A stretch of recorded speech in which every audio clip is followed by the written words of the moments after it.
جب اماں کے ساتھ سوتی تو لائٹ بند ہوتے ہی کچھ ٹھنڈا ٹھنڈا محسوس ہوتا۔ ایک رات اچانک لائٹ آن کی تو میرا نام حفصہ ہے۔ دن کے 12 بجے تھے۔ ہمارے گھر میں معمول کے مطابق عجیب سا سناٹا اور ہولناکی چھائی ہوئی تھی۔ گھر میں صرف اس وقت اماں اور دادی ہی ہوتی تھیں۔ میرے ابا تو اکثر گھر سے باہر ہوتے تھے۔ مجھے ان کی شکل بھی دیکھنے کو نہ ملتی۔ میں باہر کھیل رہی تھی کہ اماں نے مجھے اندر جانے کا اشارہ کیا۔ بیٹی جاؤ، جا کر اندر کمرے میں سو جاؤ، اماں نے دروازے کی طرف نگاہیں جماتے ہوئے کہا۔ تو مجھے کچھ عجیب سا لگا۔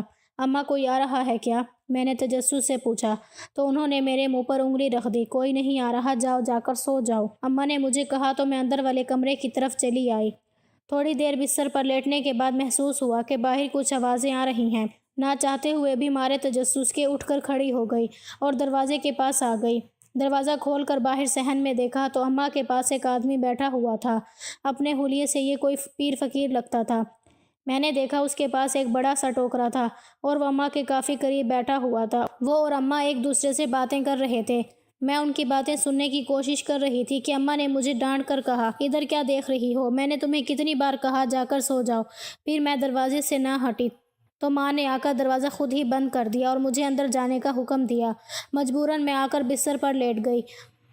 خیر اماں کی رازداری قائم رکھنا تھی سو وہ قائم رہی۔ اس کے بعد میں سو گئی۔ نیند کی آغوش میں کھوئی تو شام کے تقریباً 4 بجے میری آنکھ کھلی۔ آسمان کا رنگ سرمئی ہو چکا تھا۔ آج گھر میں عجیب سی تبدیلی نظر آ رہی تھی، لیکن وہ کیا تبدیلی تھی میں جان نہیں پائی۔ باہر صحن میں دھوئیں کے بگولے اٹھ رہے تھے۔ اماں شام کا کھانا تیار کر رہی تھی۔ وہ کسی گہری سوچ میں ڈوبی ہوئی تھی، جبکہ دادی چلنے پھرنے سے معذور تھی۔ چارپائی پر بیٹھی اماں کو کھانا جلدی پکانے کا حکم دے رہی تھیں۔ تھوڑی دیر گزری تھی کہ ابا بھی لڑکھڑاتے ہوئے گھر آ گئے۔ ان کے گھر آنے کا وقت یہی ہوتا تھا۔ گاؤں میں عموماً لوگ 9 بجے سو جاتے تھے۔ ابا بھی تقریباً سونے سے گھنٹہ پہلے ہی گھر آیا کرتے تھے۔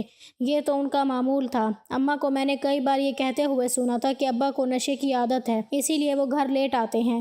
خیر ابا گھر آئے تو اماں کے مزاج یکسر بدل گئے۔ پتہ نہیں کیوں آج وہ بڑی گھبرائی ہوئی سی لگ رہی تھی۔ ابا کے آتے ہی انہوں نے باہر صحن میں چارپائی بچھا دی۔ آج گرمی ہے، ادھر ہی سو جاؤ۔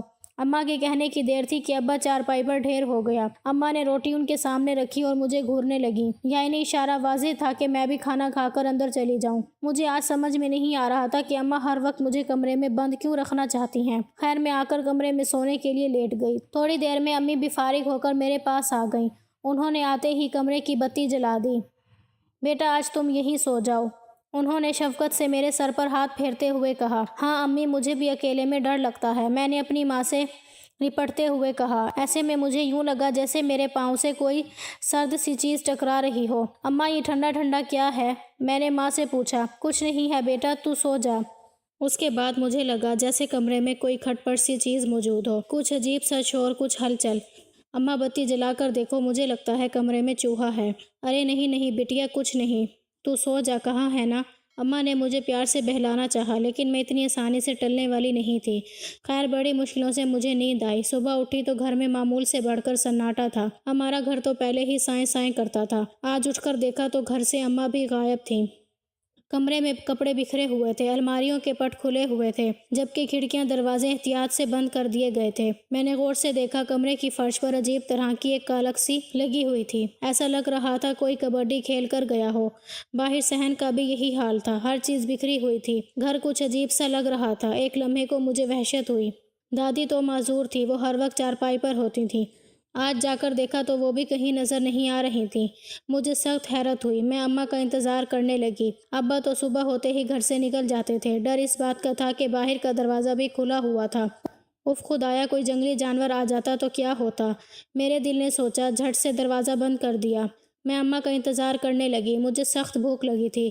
تھوڑی دیر کے بعد اماں گھر میں داخل ہوئی تو وہ بہت خوش لگ رہی تھیں۔ ان کے چہرے سے اطمینان چھلک رہا تھا۔ مجھے دیکھتے ہی کہنے لگی، بیٹی تو تیار ہو جا، آج میں تجھے اچھے کپڑے پہناؤں گی اور تجھے تیری پسند کا کھانا کھلاؤں گی۔ اماں نے کہا تو میں خوش ہو گئی، اور پھر انہوں نے مجھے خود اپنے ہاتھوں سے نئے سلے ہوئے کپڑے پہنائے، مجھے میری پسند کا کھانا کھلایا، اور پھر مجھے یوں دیکھنے لگی جیسے آج آخری بار دیکھ رہی ہوں۔ وہ بار بار دروازے کی طرف دیکھتی تو مجھے الجھن سی ہوتی۔ آج اپنا گھر بڑا خالی خالی سا لگ رہا تھا۔ خیر 5 گھنٹے بعد ایک اداس شام ہمارے صحن میں اتر آئی۔ آج اماں کے انداز بدلے ہوئے تھے۔ وہ اندر باہر پریشان ہوئے پھر رہی تھیں۔ ان کا یہ انداز میرے لیے نیا تھا کیونکہ میں کچھ عرصے سے دیکھ رہی تھی وہ اکثر پریشان سی رہتی تھیں۔ میں بھی ان کی خوشی میں خوش تھی، اس لیے چپ ہو گئی۔ تھوڑی دیر کے بعد وہ مجھے کمرے میں لے آئیں، کہنے لگیں بیٹی آج میں جیسا کہوں ویسا ہی کرنا، کسی بات پر مجھ سے کوئی سوال مت کرنا، تمہیں جواب بھی نہیں ملے گا۔ اماں نے پہلے ہی بات ختم کر دی تھی۔ جی اماں کہیں کیا بات ہے؟ میں نے دونوں ہاتھوں کی مٹھی بنا کر اپنی ٹھوڑی کے نیچے رکھتے ہوئے کہا۔ میں دلچسپی سے اماں کو دیکھ رہی تھی جو آج بڑی خوبصورت لگ رہی تھیں۔ ان کے چہرے سے ان کا بناؤ سنگھار واضح ہو رہا تھا مگر آنکھوں میں عجیب سی نمی تھی۔ بیٹی آج تم یہیں سونا اور کوشش کرنا کہ جب تمہارے ابا گھر آئیں تو بھی تم کمرے میں ہی رہنا، باہر نہیں آنا، سمجھ گئی؟ اماں نے مجھے پیار سے کہا۔ ویسے بھی آج وہ میری اتنی فرمائشیں پوری کر چکی تھی کہ آج ان کی بات ماننے کا دل چاہ رہا تھا۔ تھوڑی دیر کے بعد شام کا اندھیرا پھیل گیا۔ اماں کا اشارہ پاتے ہی میں اندر کمرے میں آ گئی۔ وہ باہر بیٹھ کر باتیں کرنے لگی۔ کمرے میں آ کر میں سونے کا ناٹک کرنے لگی۔ ابا ابھی تک گھر نہیں آئے تھے۔ میری آنکھوں پر نیند طاری ہو رہی تھی۔ نیند کی وادی میں کھونے سے پہلے مجھے واضح محسوس ہوا کہ میرے پاؤں کے ساتھ کچھ ٹھنڈا ٹھنڈا سا لگ رہا ہے۔ میں خاموشی سے لیٹی رہی۔ اماں کی ہدایت ایسی ہی تھی، آج کوئی ہلچل نہیں تھی۔ شاید ابا گھر نہیں آئے تھے۔ اماں جلد ہی کمرے میں آ گئیں۔ دادی بھی تقریباً سو گئی تھیں۔ اماں نے آتے ہی کمرے کی بتی بجھا دی اور باہر کی جانب دیکھنے لگیں۔ ان کی نظریں صحن کی طرف لگی ہوئی تھیں۔ میں بار بار ان کی بے چینی دیکھتی کیونکہ میں نیند سے کب کی بیدار ہو چکی تھی۔ اماں کا بے چین رویہ مجھے بھی پریشان کر رہا تھا۔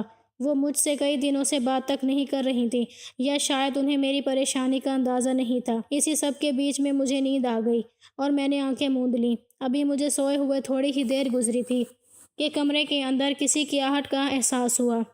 میں ہڑبڑا کر اٹھ بیٹھی اور کمرے میں آنکھیں پھاڑ پھاڑ کر ادھر ادھر دیکھنے کی کوشش کرنے لگی۔ اتنے میں ٹارچ کی تیز روشنی میری آنکھوں سے ٹکرائی۔ میں نے ٹارچ کی روشنی میں دیکھا، ٹارچ پکڑنے والا ایک لمبا چوڑا آدمی تھا۔ میں اسے پہچان نہیں پائی۔ اس سے پہلے کہ میں چیخ مارتی، اماں نے آگے بڑھ کر میرے منہ پر ہاتھ رکھ دیا۔ میں بول بھی نہیں پائی۔ انہوں نے بڑی مشکل سے مجھے اپنی گود میں اٹھایا اور اس آدمی کو کچھ اشارہ کیا۔ وہ آدمی میرے بیڈ کی جانب بڑھا جہاں پر میں سوئی ہوئی تھی، جہاں مجھے ٹھنڈا ٹھنڈا محسوس ہوا تھا۔ وہ شخص وہیں رک گیا اور مجھے اماں اٹھاتی تیزی سے کمرے سے باہر بھاگی۔ اماں کی اس حرکت نے مجھے حیران پریشان کر رکھا تھا۔ اماں بھاگتے ہوئے دروازے تک آئی تو سامنے سے ابا آتے نظر آئے۔ ابا کی چال آج بھی لڑکھڑا رہی تھی۔ ابا کو دیکھتے ہی اماں حواس باختہ ہو گئیں۔ مجھے لے کر جلدی سے اندر کی طرف بھاگیں کہ اتنے میں وہ آدمی باہر آ گیا۔ اماں پھر سے باہر کی جانب بھاگیں۔ باہر ایک پرانی سی گاڑی کھڑی تھی۔ اماں نے اب میرے منہ سے ہاتھ ہٹا دیا تھا۔ اب اس حد تک میں بھی صورتحال کو سمجھ گئی تھی کہ چپ بیٹھی رہو۔ اماں مجھے لے کر گاڑی کی پچھلی نشست پر بیٹھ گئیں اور وہ اپنی گاڑی چلانے لگا۔ گاڑی روڈ پر چلنے لگی۔ گاڑی کی لائٹ میں نے آخری بار ابا کا چہرہ دیکھا تھا۔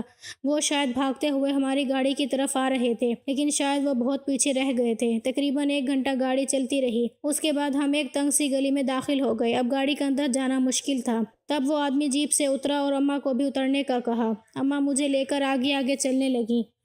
یہ کون سی جگہ تھی جہاں پر میں کسی کو نہیں جانتی تھی؟ یہاں پر گھر بھی بڑے بڑے تھے اور لوگوں کی طرز زندگی بھی۔ اماں مجھے لے کر اسی طرح کے عالی شان بنگلے میں داخل ہو گئی۔ آج کے حساب سے وہ مجھے ایک معمولی سا گھر لگتا ہے، لیکن جیسے اس زمانے میں ابا کا گھر ہوا کرتا تھا اس کے مقابلے میں یہ گھر کسی بنگلے سے کم نہیں تھا۔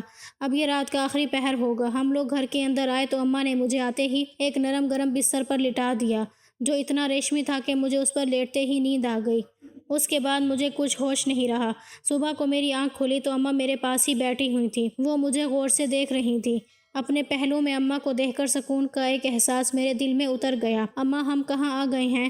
میں نے حیرت سے پوچھا تو وہ مسکرا کر بولی، بیٹا فکر نہیں کرو، ہم جہاں بھی آئے ہیں ہمارے لیے یہی بہتر ہے۔ انہوں نے یہ کہہ کر مجھے اٹھایا۔ ان کی بات میں سمجھی نہیں تھی۔ خیر یہاں پر آ کر مجھے پتہ چلا کہ زندگی اتنی حسین بھی ہو سکتی ہے۔ یہاں پر لوٹے سے پانی استعمال کرنے والا نظام نہیں تھا، بلکہ واش روم اور ہر جگہ پر نلکے لگے ہوئے تھے جن میں خود بخود پانی آتا تھا۔ میں گاؤں کی زندگی کی ستائی ہوئی تھی۔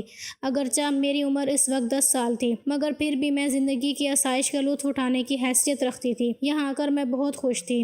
ابا سے تو میں پہلے بھی نہیں ملتی تھی، وہ بھی مجھ سے کوئی بات نہیں کرتے تھے۔ میں ابا کا چہرہ رات گئے تک ہی دیکھ پاتی تھی جب وہ لڑکھڑاتے ہوئے گھر آتے تھے یا پھر صبح سویرے جب وہ گھر سے نکل رہے ہوتے۔ اس کے علاوہ میرا ابا سے کوئی رشتہ کوئی تعلق نہیں تھا۔ مجال ہے جو انہوں نے مجھے کبھی ایک بار بھی پیار کیا ہو۔